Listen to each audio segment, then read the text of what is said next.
ಈ YouTube channel ಶುರು ಮಾಡಿದಾಗ ಇಲ್ಲದಿದ್ದಂತಹ ಆಲೋಚನೆಗಳೆಲ್ಲ ಈಗ ಬರೋದು ಶುರುವಾಗಿದೆ.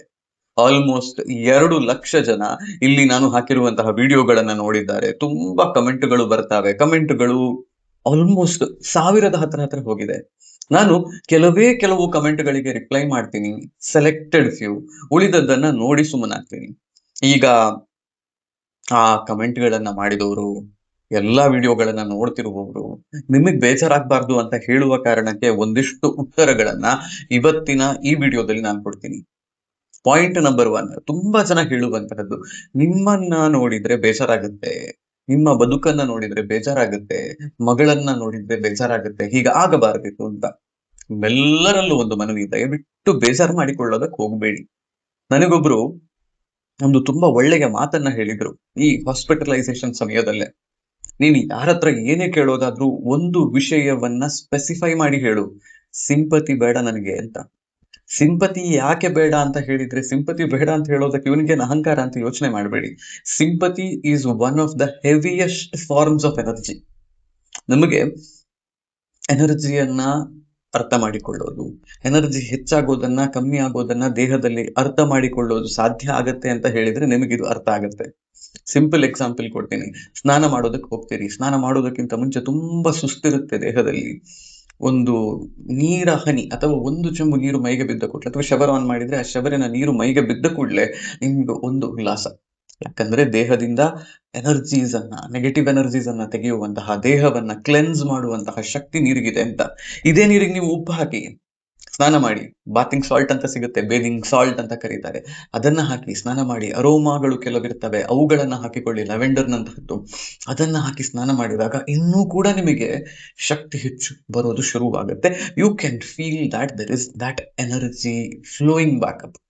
ನನಗೆ ಇಲ್ಲಿ ಸ್ಪೆಸಿಫಿಕ್ ಆಗಿ ವಿಡಿಯೋಗಳನ್ನ ಇಷ್ಟರ ಮಟ್ಟಿಗೆ ಹಾಕೋದು ಶುರು ಮಾಡಿ, ಇಷ್ಟು ರೆಸ್ಪಾನ್ಸ್ ಬರೋಕ್ ಶುರುವಾದಾಗಿನಿಂದ, ಸ್ನಾನಕ್ಕೆ ಹೋಗುವ ಮುಂಚೆ, ಸ್ನಾನ ಮಾಡಿ ಬರುವಾಗ ಈ ಎನರ್ಜಿಯ ಡಿಫರೆನ್ಸ್ ಎಷ್ಟಿದೆಯಪ್ಪ ಅಂತ ಅನ್ಸೋಕ್ ಶುರುವಾಯ್ತು. ಆಗ ಯೋಚನೆ ಮಾಡಿದೆ ಕಾರಣ ಏನಿರಬಹುದು ಅಂತ. ಸೊ ಪಾಯಿಂಟ್ ನಂಬರ್ 1, ಸಿಂಪತಿ ಬೇಡ. ಯಾಕೆ ಬೇಡ? ಯಾಕೆ ಬೇಡ ಅಂತ ಹೇಳಿದ್ರೆ, ಬೇರೆ ಯಾರ ಬದುಕಲ್ಲೂ ಆಗದೆ ಇರುವಂತಹದ್ದು ನನ್ನ ಬದುಕಲ್ಲಿ ಯಾಕಾಯ್ತು ಅನ್ನುವ ಪ್ರಶ್ನೆಯನ್ನ ನಾನು ಕೇಳಿಕೊಂಡ್ರೆ ಅದಕ್ಕೆ ಬರುವಂತಹ ಉತ್ತರ ಕರ್ಮ ಅಂತ. ಎಷ್ಟೋ ಜನ ಹೀಲರ್ಸ್ ಅಂಡ್ ಸ್ಪೆಸಿಫಿಕಲಿ ಜಾತಕವನ್ನ ನೋಡುವವರು, ಜ್ಯೋತಿಷ್ಯವನ್ನ ಹೀಗೆ ನೋಡಿ ಹೇಳುವವರಲ್ಲ. ಒಂದು ಸ್ವಲ್ಪ ಬೇರೆ ರೀತಿಯ ಜನರಿರ್ತಾರೆ. They will have certain set of qualities within themselves. ಒಬ್ಬ ವ್ಯಕ್ತಿಯನ್ನ ನೋಡಿದಾಗ, ಒಬ್ಬ ಮನುಷ್ಯನನ್ನ ನೋಡಿದಾಗ, ನನ್ನ ಈಗಿನ ಯೋಗ ಗುರುಗಳು, ಆಧ್ಯಾತ್ಮಕ್ಕೆ ನಾನು ಅವರನ್ನ ಹೆಚ್ಚು ಕಾಂಟ್ಯಾಕ್ಟ್ ಮಾಡುವಂತಹದ್ದು. ಅವರು ಅಪೂರ್ವಳನ್ನ ನೋಡೋದಕ್ಕೆ ಅವಳು ಆಸ್ಪತ್ರೆಗೆ ಸೇರಿದ 1.5 ತಿಂಗಳ ನಂತರ ಬಂದಿದ್ರು. ಅವರಿಗೂ ನನಗೂ ಆ ದಿನಕ್ಕೆ ಯಾವ ಪರಿಚಯವೂ ಇಲ್ಲ. ನನ್ನ ಅಪ್ಪನ ಕಾಮನ್ ಫ್ರೆಂಡ್ ಒಬ್ಬರ ಮೂಲಕ ಅವರ ಪರಿಚಯ ಆಗಿದ್ದು, ಅಂಡ್ ಅವರನ್ನ ಅವ್ರು ಕರ್ಕೊಂಡು ಬಂದಿದ್ರು. ನೋಡುವಾಗ ತೀರಾ ಸಾಮಾನ್ಯರಂತೆ ಕಂಡ್ರು, ನನಗೇನು ವಿಶೇಷ ಅಂತ ಅನ್ನಿಸ್ಲಿಲ್ಲ. ಅವರು ಆಕೆಯ ಬಳಿಯಲ್ಲಿ ನಿಂತು ಮಾತಾಡಿದ್ರು, ಹೊರಗೆ ಬಂದ್ರು. ಅಲ್ಲಿಯವರೆಗೆ ಯಾರು ಏನನ್ನೂ ಹೇಳಿರ್ಲಿಲ್ಲ. ಅವರು ಹೊರಗೆ ಬಂದವರು ಹೇಳಿದಂತಹದ್ದು ಒಂದು ಮಾತು, the soul does not want to come back Ashish. ಆ ಆತ್ಮಕ್ಕೆ ವಾಪಸ್ ಬರೋದು ಇಷ್ಟ ಇಲ್ಲ. ನನಗನ್ನಿಸ್ತಾ ಇರುವಂತಹದ್ದು, ಅವಳ ಮೆದುಳು ಮತ್ತು ಸ್ಪೈನ್ ನ ಮಿಡ್ಲ್ ಅಲ್ಲಿ ಬ್ರೈನ್ ಸ್ಟೆಮ್ ಬರುತ್ತೆ. ಬ್ರೈನ್ ಸ್ಟೆಮ್ ನಲ್ಲಿ ಏನಾದ್ರೂ ಇಂಜುರಿ ಆಗಿದೆಯಾ ಅಂತ ಅನ್ನೋದನ್ನ ನೋಡಿ. ತೀವ್ರತರವಾದ ಪೆಟ್ಟಾಗಿದೆ. ವಾಪಸ್ ಬಂದ್ರೆ the quality of life that I will have is not going to be good enough ಅಂತ ಆ ಆತ್ಮ ನನಗೆ ಹೇಳ್ತಾ ಇದೆ. ತುಂಬಾ ಪ್ರಯತ್ನ ಪಡಬೇಕಾಗಬಹುದು ನೀವು, ತುಂಬಾ ಪ್ರಯತ್ನವನ್ನ ಪಡಬೇಕಾಗಬಹುದು. ದಿನಕ್ಕೆ ನಾರಾಯಣ ಜಪವನ್ನ ಮಾಡಿ, ಒಂದಿಷ್ಟು ಮಂತ್ರ ಜಪಗಳನ್ನ ಮಾಡಿ, ಒಂದಿಷ್ಟು ಅನುಷ್ಠಾನಗಳನ್ನ ಮಾಡಿ ಅಂತೆಲ್ಲ ಹೇಳಿದ್ರು ಅವರು. ಆಯ್ತು ಅಂತಂದೆ. ಅಲ್ಲಿಂದ ಮುಂದಕ್ಕೆ ಹೋಯ್ತು ಬದುಕು. ಅವಳಿಗೇನಾಯ್ತು ಅನ್ನೋದು ನಮಗೆ ಗೊತ್ತಿದೆ. ಆಗ ಅವರೊಂದು ಪ್ರಶ್ನೆಯನ್ನ ಕೇಳಿದ್ರು, did you or her consciously choose at some point of time in your life that you need something like this ಅಂತ. ನಾನಂತೂ ಮಾಡಿರ್ಲಿಲ್ಲ, ನನಗೆ ಗೊತ್ತಿಲ್ಲ ಅಂತಂದೆ. ಇಲ್ಲ ಗುರುಗಳೇ ಅಂತ. ಅವಳೇನಾದ್ರೂ ಮಾಡಿದ್ಲ? ಗೊತ್ತಿಲ್ಲ. ಅನ್ಯೋನ್ಯವಾಗಿದ್ದು ನಾವು, ನಮಗೆ ಆ ತರಹದ್ದೇನು ಇರ್ಲಿಲ್ಲ ಅಂದ್ರೆ. ಓಕೆ ಅಂತ. ಆಗ ಒಂದು ಮಾತು ಕೇಳಿದ್ರು, ದೇವರ ಹತ್ರ ಏನಾದ್ರೂ ಕೇಳಿದ್ಯಾ ಅಂತ. ಅದಕ್ಕಿಂತ 1.5 ವರ್ಷದ ಮುಂಚೆ ನಾನು ನಿಮಗೆ ಹೇಳಿದ್ದೆ, ಅಪೂರ್ವಳನ್ನ ನೋಡುವಾಗ ಅವಳು ಜಪ ಮಾಡ್ಬೇಕಾದ್ರೆ ಅಥವಾ ಅವಳು ಭಜನೆಗಳನ್ನ ಮಾಡ್ಬೇಕಾದ್ರೆ ಅವಳ ಕಣ್ಣಲ್ಲಿ ನೀರು ಬರ್ತಿತ್ತು. ದೇವರನ್ನ ನೋಡಿದ್ರೆ ಭಯಂಕರ ಭಾಷೆ, ನನಗೆ ದೇವರನ್ನ ನೋಡಿ ಆಗುವಾಗ ರೋಮಾಂಚನ ಆಯ್ತು ಅಂತ. ಹೌದಾ ಅಂತ ನನಗೇನು ಅನ್ನಿಸ್ತಿರ್ಲಿಲ್ಲ. That is how I was. Even today I am like that. ನನಗೊಂದು ದೇವರ ಮೂರ್ತಿಯನ್ನ ನೋಡುವಾಗ ವಿಶೇಷ ಅಂತ ಅನಿಸೋದಿಲ್ಲ. ಆದ್ರೆ ಅವಳಿಗೆ ತಿರುಪತಿಗೆ ಹೋಗಿದ್ದಾಗ ಅಲ್ಲಿ ರಶ್ ನೋಡಿದಾಗ ದೇವರ ಹತ್ರ ಹೋಗುವಲ್ಲಿಯವರೆಗೆ ಯಾಕಪ್ಪ ಇಷ್ಟೆಲ್ಲ ಜನ ಇಲ್ಲಿಗೆ ಬರ್ತಾರೆ ಅಂತ ಅನ್ಸಿತ್ತಂತೆ. ದೇವರ ಮುಂದೆ ನಿಂತ ಒಂದು ಕ್ಷಣದಲ್ಲಿ ಕಣ್ಣೀರು, ರೋಮಾಂಚನ, ಇಡೀ ಮೈಯ ರೋಮಗಳು ನಿಂತಿರುವಂತಹ ಅನುಭವ, ಅನುಭೂತಿ. ಇದಕ್ಕೆ ಇಷ್ಟು ಜನ ಇಲ್ಲಿಗೆ ಬರೋದು, ಈ ಅನುಭೂತಿಯನ್ನ ಅನುಭವಿಸೋದಕ್ಕೆ ಅಂತ. ಇದೇ ರೀತಿಯ ಅನುಭವಗಳು ಅವಳಿಗೆ ತುಂಬಾ ಎನರ್ಜಿ ಇರುವಂತಹ ಬೇರೆ ಬೇರೆ ಜಾಗಗಳಿಗೆ ಹೋದಾಗ ಅನಿಸಿದೆ. I did not feel that. I was not feeling that. ದೇವ್ರ ಹತ್ರ, ತಾಯಿ ಹತ್ರ, ದುರ್ಗಾ ಪರಮೇಶ್ವರಿ ಹತ್ರ, ನನ್ನ ಅಪ್ಪ ಆರಾಧಿಸುವಂತಹ ದೇವರು ಅವಳು. ನಾನು ಒಂದು ಸ್ವಲ್ಪ ಸಣ್ಣ ಮಟ್ಟಿನ ಪ್ರೇಯರನ್ನ ಅವಳಿಗೆ ಮುಂಚೆಯಿಂದ ಮಾಡ್ತಿದ್ದೆ. ಅವಳ ಹತ್ರ ಒಂದ್ಸತಿ ಕೇಳಿದ್ದೆ, ಅಮ್ಮ ಕಷ್ಟ ಆದ್ರೂ ತೊಂದರೆ ಇಲ್ಲ, ಆಧ್ಯಾತ್ಮಿಕ ಅನುಭವ ಈ ಬದುಕಿನಲ್ಲಿ ಈ ಜನ್ಮದಲ್ಲಿ ಆಗ್ಬೇಕು ಅಂತ. ದೇವರ ಹತ್ರ ನಾವ್ ಏನು ಕೇಳ್ತೀವಿ ಅನ್ನೋದ್ರ ಬಗ್ಗೆ ಕೇರ್ಫುಲ್ ಆಗಿರ್ಬೇಕು ಅಂತ ಹೇಳೋದು ಇದೇ ಕಾರಣಕ್ಕೆ. See what ever I asked, ಆಧ್ಯಾತ್ಮಿಕ ಅನುಭವ ಬೇಕು ಬದುಕಲ್ಲಿ ಮುಂದೆ ಹೋಗುವಂತಹ ಅವಕಾಶ ಬೇಕು ಅಂತ ಹೇಳುವಂತಹದ್ದು ತಾಯಿ ಓಕೆ ಅಂತ ಹೇಳಿದ್ರು ಅಂತ ಅನ್ಸುತ್ತೆ. ಆದ್ರೆ ಓಕೆ ಅಂತ ಹೇಳಿದ್ರೆ, ಬದುಕಲ್ಲಿ ಏನೇ ಸಿಗ್ಬೇಕು ಅಂತ ಹೇಳಿದ್ರೆ sacrifices are to be done. ನೀವು ನೋಡಿ, ಯೋಚನೆ ಮಾಡಿ, ಒಬ್ಬ ವಿದ್ಯಾರ್ಥಿ ಎಕ್ಸಾಮ್ ನಲ್ಲಿ ಫಸ್ಟ್ ಕ್ಲಾಸ್ ಟಾಪರ್ ಆಗಿ ಪಾಸ್ ಆಗ್ಬೇಕು ಅಂತ ಹೇಳಿದ್ರೆ, 10th ಸ್ಟ್ಯಾಂಡರ್ಡ್ ನಲ್ಲಿ ಔಟ್ ಆಫ್ ಔಟ್, 12th ನಲ್ಲಿ ಔಟ್ ಆಫ್ ಔಟ್, ನೀಟ್ ನಲ್ಲಿ ಪಾಸ್ ಆಗ್ಬೇಕು ಅಂತ ಹೇಳಿದ್ರೆ he or she will have done some sacrifices. ಬದುಕಲ್ಲೂ ಕೂಡ ಹಾಗೆ, ಏನೋ ಒಂದು ಅನುಭವ ಬೇಕು ಅಂತ ಹೇಳಿದ್ರೆ, ಏನೋ ಒಂದು ಗ್ರೋತ್ ಆಧ್ಯಾತ್ಮಿಕವಾಗಿ ಬೇಕು ಅಂತ ಹೇಳಿದ್ರೆ, ಇಲ್ಲಿ ಲೌಕಿಕದಲ್ಲಿ ಏನನ್ನು ಕಳ್ಕೊಳ್ಳೋದಕ್ಕೆ ನಾವು ತಯಾರಿರ್ಬೇಕು. ಅಂಡ್ ಈ ವಿಷಯಕ್ಕೆ ಬಂದಾಗ I have ultimate respect for Apoorva for the same reason. ಇದೆಲ್ಲವೂ ಪ್ರೀಪ್ಲಾನ್ಡ್ ಅಂತ ಹೇಳುತ್ತೆ ಕೆಲವೊಂದು ಶಾಸ್ತ್ರಗಳು. ಪ್ರೀಪ್ಲಾನ್ಡ್ ಅಂತ ಹೇಳಿದ್ರೆ, ಈ ಆಧ್ಯಾತ್ಮಿಕ ಅನುಭವ ನನಗೆ ಬೇಕು ಅಂತ ನಾನು ಕೇಳುವಂತಹದ್ದು, ಅದಕ್ಕೆ ದೇವರು ಓಕೆ ಅಂತ ಹೇಳುವಂತಹದ್ದು, ಪ್ರತಿಯೊಂದು ಕೂಡ ನಮ್ಮ ಬದುಕಿನ ಪಾರ್ಟ್ ಅಂತೆ. Before we come we ask for all these. Every life has its own purpose on earth ಅಂತ ಹೇಳ್ತಾರೆ. ಅಂಡ್ ಹೀಗೆ ಆಗ್ಬೇಕಾದಾಗ ಅನುಭವಗಳು ಎರಡು ರೀತಿಯದ್ದಾಗಬಹುದು. ನಾನು ನೋವನ್ನ ಅನುಭವಿಸಿ ನಾನು ಕಲಿಯುವಂತಹದ್ದು, ಅಥವಾ ಇನ್ನೊಬ್ರು ನೋವನ್ನ ಅನುಭವಿಸಿ ನಾನು ಅದರಿಂದ ಕಲಿಯುವಂತಹದ್ದು. ಎರಡು ರೀತಿಯ ಅನುಭವಕ್ಕೆ ಅವಕಾಶ ಇದೆ. ಅಂಡ್ ಈ ಎರಡನೆಯ ರೀತಿಯದ್ದು ನನ್ನ ಬದುಕಲ್ಲಾದ್ದು. ನನ್ನ ಪ್ರೀತಿಯ ಅಪೂರ್ವ ನೋವನ್ನ ಅನುಭವಿಸಿ ಅವಳು ನನಗೆ ಪಾಠವನ್ನ ಹೇಳಿಕೊಟ್ರು. ಅವಳ ಕರ್ಮಗಳು ಕಳಿಬೇಕಿತ್ತೇನೋ, ಅದಕ್ಕೋಸ್ಕರವೇ ಅಷ್ಟು ಜಪ, ತಪ, ಅನುಷ್ಠಾನಗಳು, ಅಷ್ಟೊಂದು ಪೂಜೆಗಳು, ಪ್ರತಿಯೊಂದು ಆದ್ದು. ಅಪೂರ್ವಾಳಿಗೋಸ್ಕರ ಪೂಜೆ ಪುರಸ್ಕಾರಗಳು ನಡೀತಿದ್ದಾಗ, ಅಪೂರ್ವಾಳಿಗೋಸ್ಕರ ಜಪಗಳು ನಡೀತಿದ್ದಾಗ, ಅಲ್ಲಿ ಕ್ರಿಯೇಟ್ ಆದಂತಹ ಒಂದು ವಾಟ್ಸ್ಆಪ್ ಗ್ರೂಪ್ ಇದೆ.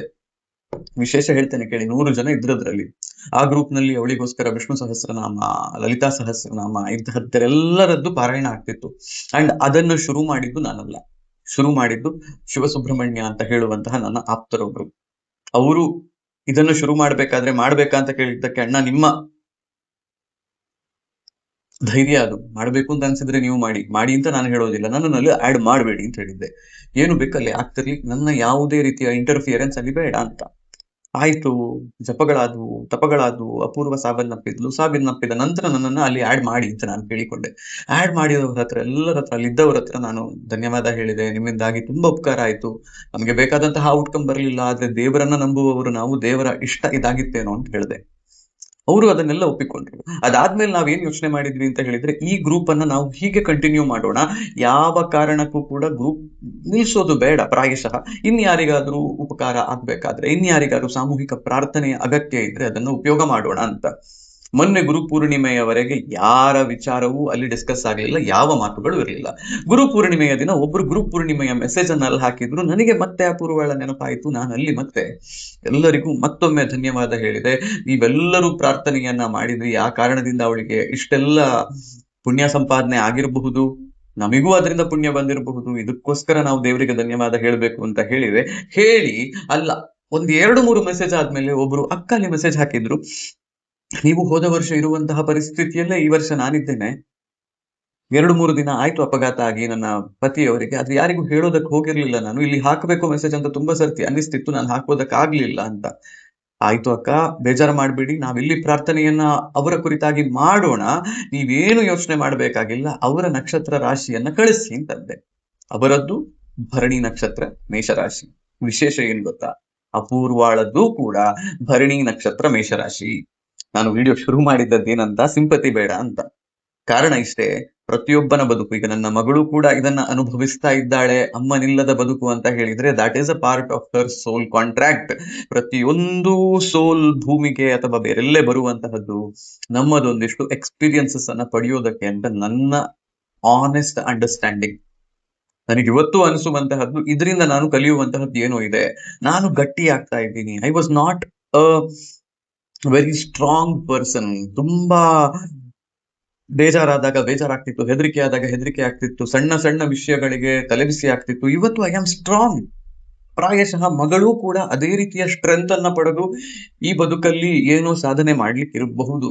ಅವಳಿಗೆ ಏನೋ ತನ್ನ ಪರ್ಪಸ್ ಅಂತ ಇರುತ್ತೆ ಸೋಲ್ಗೆ, and because of that reason she would have chosen such life. ಅಪ್ಪ ಬೆಳೆಸ್ಬೇಕು ನನ್ನನ್ನ, ಅಪ್ಪನಿಂದಾಗಿ ನನ್ನ ಬದುಕಲ್ಲಿ ಏನೋ ಒಂದಿಷ್ಟು ವಿಚಾರಗಳು ಬರಬೇಕು, ಅಮ್ಮನ ಆಬ್ಸೆನ್ಸ್ ನನಗೆ ಕಾಡಬೇಕು, ಕಾಡದೆ ಇರಬೇಕು, ಯಾವುದೋ ಒಂದು ರೀತಿಯದ್ದು, ಅದರಿಂದ ನಾನೇನೋ ಕಲಿಬೇಕು ಅಂತ ಹೇಳುವಂತಹದ್ದಿರುತ್ತೆ. ಸೊ ನಿಮಗೆಲ್ಲರಿಗೂ ನಾನು ಹೇಳುವಂತಹದ್ದು ಇಷ್ಟೇ, ಸಿಂಪತಿ ಬೇಡ. Yes, we all feel bad, yes I understand, but sympathy ಬೇಡ. ಯಾಕೆ ಗೊತ್ತಾ, sympathy is an extremely bad form of energy. ಇದರಿಂದ ನೀವು ಕಲಿಯುವಂತಹದ್ದು ಏನು, ನಿಮ್ಮ ಜೀವನ ಪಾಠವು ಇಲ್ಲಿರುತ್ತೆ. Because in this connected world ಈ ವಿಡಿಯೋ ನಿಮ್ಮನ್ನು ಮುಟ್ಟುತ್ತಿದೆ, ನಿಮ್ಮನ್ನ ಬಿಟ್ಟು ಬೇರೆ ಯಾರನ್ನೂ ಅದು ಮುಟ್ಟುತ್ತಿಲ್ಲ ಅಲ್ವಾ. It is reaching you because of a reason. ನಿಮಗೆ ಇಲ್ಲಿಂದ ಕಲಿಯುವಂತಹದ್ದು ಏನೋ ಇರುತ್ತೆ. ಕಲಿಕೆ ಏನಿರಬಹುದು, ನನ್ನ ಪ್ರಕಾರ very simple. Learn to respect what you have. ನಿಮ್ಮ ಪತಿ, ನಿಮ್ಮ ಪತ್ನಿ, ನಿಮ್ಮ ಮಕ್ಕಳು, ನಿಮ್ಮ ಅಪ್ಪ ಅಮ್ಮ, ನಿಮ್ಮ ಅತ್ತೆ ಮಾವ, ನಿಮ್ಮ ಸುತ್ತಮುತ್ತ ಇರುವವರು ಯಾರೇ ಆಗಿದ್ರು ಕೂಡ they are all there in your life for a reason.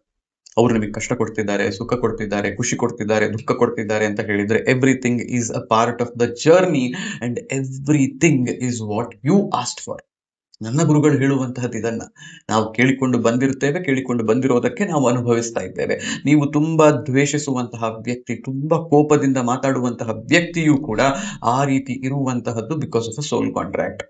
Somewhere, some lifetime ನೀವು ಅವರಿಗೆ ಅಥವಾ ಇನ್ಯಾರಿಗೋ ಮಾಡಿದಂತಹ ಕೆಲಸದ ರಿಫ್ಲೆಕ್ಷನ್ಸ್ ಅನ್ನ ನೀವು ಪಡಿತಿದ್ದೀರಿ ಅಂತ ಅವ್ರು ಹೇಳೋದು. That's all that this is. ಇದಿಷ್ಟು ನನಗೆ ಹೇಳೋದಕ್ಕೆ ಇದ್ದಿದ್ದು. ರೇಖಿ ಹೀಲರ್ ಅಕ್ಕನ ಕಾಂಟ್ಯಾಕ್ಟ್ ಬೇಕು ಅಂತ ತುಂಬಾ ಜನ ಕೇಳಿದ್ದೀರಿ. ನಾನು ನಿಮ್ಗೆ ಇಲ್ಲೂ ಕೂಡ ಹೇಳುವಂತಹದ್ದು, ಸಮಯ ಬಂದಾಗ, ಸಂದರ್ಭ ಬಂದಾಗ ನಿಮಗದು ಸಿಗುತ್ತೆ. ಇಲ್ಲಿ ಇದೇ ಆ ರೇಖಿ ಹೀಲರ್ ಅಕ್ಕನ ಕಾಂಟ್ಯಾಕ್ಟ್ ನ ವಿಷಯವನ್ನೇ ಕೇಳಿದವರು ಒಬ್ರು ನನಗೆ ಪರಿಚಿತರಿದ್ರು. ಅವರು ನನ್ನನ್ನು ಕಾಂಟ್ಯಾಕ್ಟ್ ಮಾಡಿದ್ರು. ಅವರಿಗೆ ಪಟ್ ಅಂತ ಹೇಳಿ ಅಕ್ಕನ ನಂಬರ್ ಸಿಕ್ತು.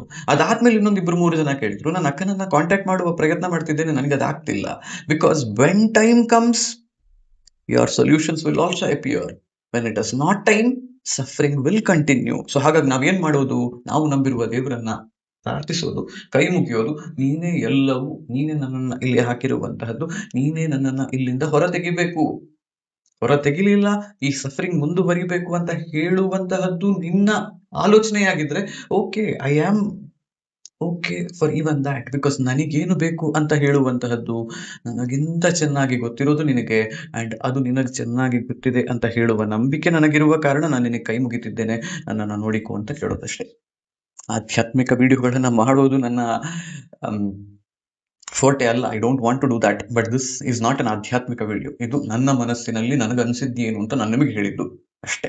ಹೋಗಿ ಬರ್ತೀನಿ. ನಾನು ನಿಮ್ಮ Ashish Saradka, and happy Sunday.